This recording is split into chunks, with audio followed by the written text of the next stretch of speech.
Hello, it's a pleasure to share our recent work today. Role of microbiota in pain. From bench to bedside, emerging evidence has identified the mechanisms by which microbiota dysbiosis contributes to hyperalgesia. The regulatory mechanisms of pain by the microbiota can be categorized into indirect and direct pathways. This review summarizes the current advancements in pain management and microbiology research.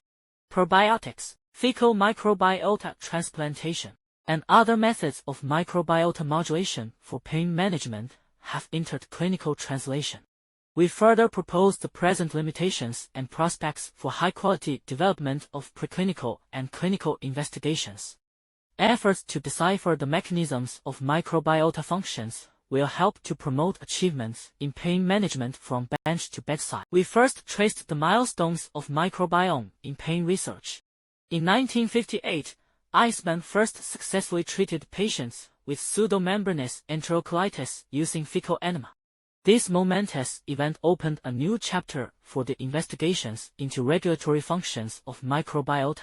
In 1994, probiotic therapy began to be used in pain manipulation. Since then, research into the microbiological treatment of pain has become increasingly in-depth, yielding a series of significant findings.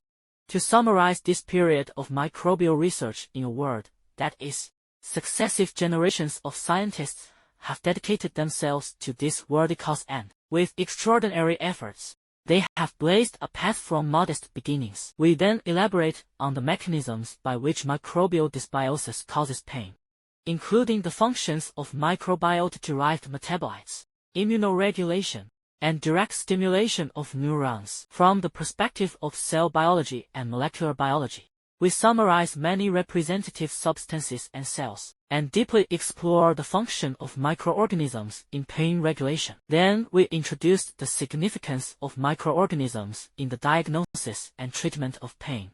The in-depth investigation into the intersection of microbiota and pain management has revitalized clinical pain assessment and treatment.